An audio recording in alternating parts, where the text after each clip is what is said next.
Okay, good. Hey, by the way, I meant to ask you because we watched your videos yesterday because now we're talking about we your. got to get into that. Yeah, because this is great because now we talked about your Twitter thing, but this is what. First off, I gotta say, you ripping that dude's mask off was so fucking funny. That was precision, bro. That was surgical. That was ninja. That was a ninja move.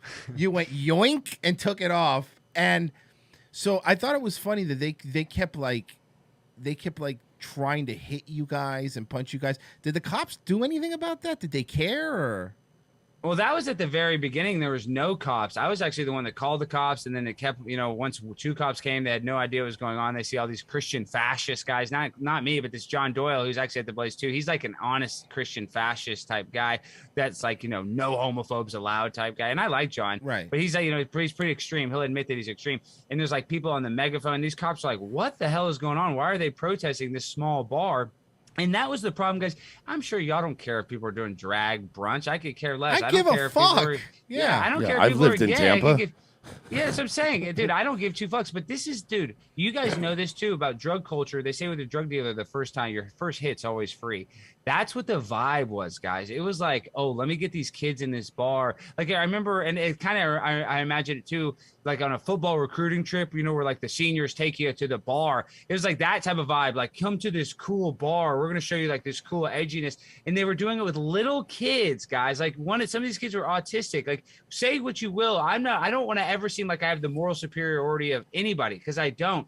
But this was the scum of the earth. Every parent there with their kid was either like a gay parent, a parent that was divorced. There was some sort of family drama. You could just tell, just their energy was that they were from broken home energy. And they were basically feasting off these kids. And I'm not speaking hyperbolically. Like, they were using these kids as like a source of pride. Like, oh, we got kids in here, so what we're doing is okay because kids are here. It was the weirdest. Well, they're trying to Disneyfy their little movement, right? They're trying to go like, and not that Disney's not helping, because they're making all those fucking drag shows. Well, the whole rainbow flag was designed for that, with that in mind in the first place, was to make it colorful and inviting to kids. But like Joe Camel. Yeah, and it's funny because you went out there and you've done a lot of stuff, right? You've done all these town halls and you've done all these fucking crazy and wild shit that you've done. But the moment you did this, all of a sudden it's like, sorry, you don't get to be on Twitter anymore. Like, that's it. That's where the line is drawn. But I think you're right, man. I think it's 100%. Like, if you try to make this like, oh, no, this is fun. This is normal. Kids should be doing this anyway. Who cares? I think it's a weird way of them morally justifying themselves to themselves, right? They're like, well, how can it be bad if it brings a smile to my 5-year-old autistic son's face? Because he's 5. He doesn't know any different, Yeah. And people are like, oh, they're like, Alex, you're talking about kids shouldn't be in a bar, but a kid can go to the bar at Chili's. First of all, this wasn't Chili's, dude. Exactly. This is the opposite. It says a huge sign that says it's not going to lick itself. This is a sexualization of children, and I've never seen it like live and in person like this. This is what they're always like, Disney's groomers. Now, they have some weird stuff in Disney's movies, but this was like concrete grooming right in front of your face. And this is why I have a little bit of empathy for these people, is a lot of these people there, they were abused sexually. That's why, like, I know Merce kind of likes the predator poacher stuff, but I kind of hate it. And the reason why I kind of hate it is because, all those guys were molested as a kid. So it's kind of like, it's just kind of just sucks. Because they were, abused. They pass it forward. No, but you know what? There's no fucking excuse. There's no fucking excuse. Yeah, you're right. There's never excuse. Because No. I had shit happen to me as a kid. And I know a whole host of people that have had shit happen to them as a kid. That's true. And they're not out fucking, adding to the abuse pipeline. So, dude, you're 100% right. Because I've dated girls that were abused by, serious older people, and they were, they probably had a little mental health issue, but they would never abuse a kid. No, you're right. That's no excuse. But I gotta say this though. It does look like, and I don't know, because there's very few little angles of the inside of this little thing, but I seem to get at least a little bit of a white pill. It didn't look like a ton of people brought their kids, at least. It looked like a small group of really fucked up, evil people, but it looked like a lot of adults in there. A lot. You know what I noticed? Did you see a lot of kids, or was it? I know it's like probably 12 to 15. So kids, I mean, that was the one thing I took some comfort in. That I'm like, okay, well, at least only some of you are complete psychopaths. Like, it wasn't like packed.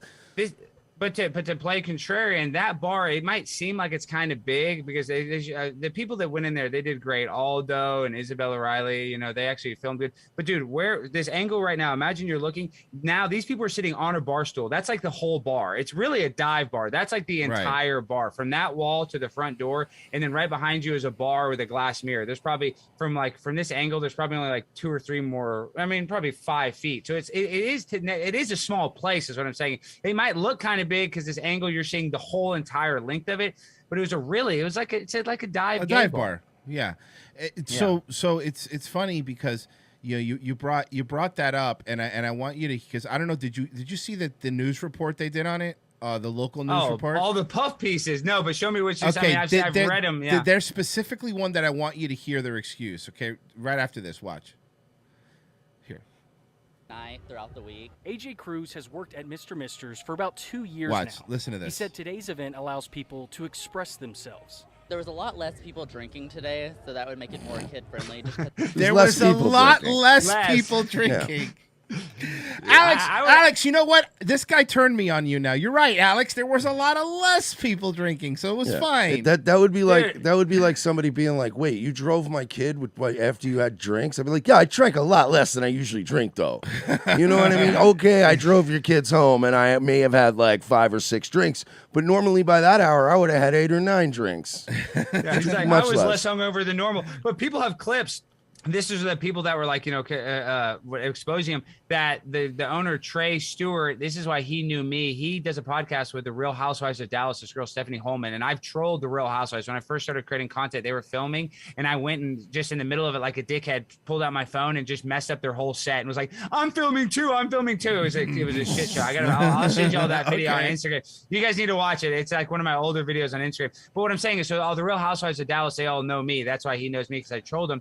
And dude, they have videos of him talking about on their podcast, freely, like how we talk, about how that club, they do poppers all the time, how they're always on poppers.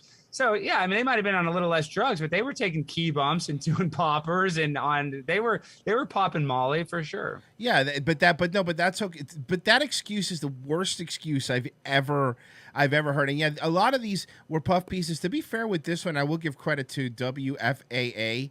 At least they also gave the side of like a woman who was disgusted by it. She was here. This is the other. And they didn't make her sound like a lunatic, which was that woman wasn't even there. I don't think. I guess she showed, but apparently she showed up later. I don't know. Crisis actor. Yeah, she's a crisis actor. Crisis actor alert. I didn't recognize her. I have for several years. Daisy says she first saw a poster for this event near where she lives. I don't believe that I should. That's after it's like over, though. I mean, no, yeah, she's not in there during the nitty gritty. I guess she showed up after, probably after she started seeing clips. Because that's the thing, though. A lot of these people, even if it's in their neighborhood, are busy. Like they don't know, right? Unless they're like really tuned in, they wouldn't know. And now I'm sure there's a lot of people that didn't know this was going on in this neighborhood until they saw your videos, right? Until they saw people going like, wait, what happened? Because if not, a lot of these things happen a lot. A lot of people think that this is like, oh, this is crazy. Can't believe this is happening. There's a lot of little towns this happens in all over the place. People don't know about it because unless you're really tuned in, you're like, whatever, I'm doing something. And then they're doing this at a gay bar or a drag queen library reading, and people don't know about it. And I'm not trying to pat myself on the back, but I got 2 things I got to say, because the drag queen story time in a library is disgusting, but at least there it's out in the open. This place, they put paper over the window like the election. Like they were like trying to hide this. They didn't want people to look in. So that already is a little sketchy. And they actually did it. Then next Sunday, there was like a family type pride event where there's pictures of kids at a drag show. And I'm not patting myself on the back, but because we went there and we filmed it, we documented it, and we organized a protest against it because Libs of TikTok tweeted it. That's why this got the national news. And that's why Brian Slayton is putting in legislation. So I'm not even trying to take it as a W. I mean, maybe a little small W because it's, I guess, it brought attention to it. But you're right. This happens all the time. And then the gay community that have reached out to me, I have gay family and friends. They said, oh, this is disgusting. Why are they, sexualizing children? But they said there's a lot of drag brunches where people bring their kids. That's not that, it's not focused mainly towards kids, but there's drag brunches where people bring their kids all the time.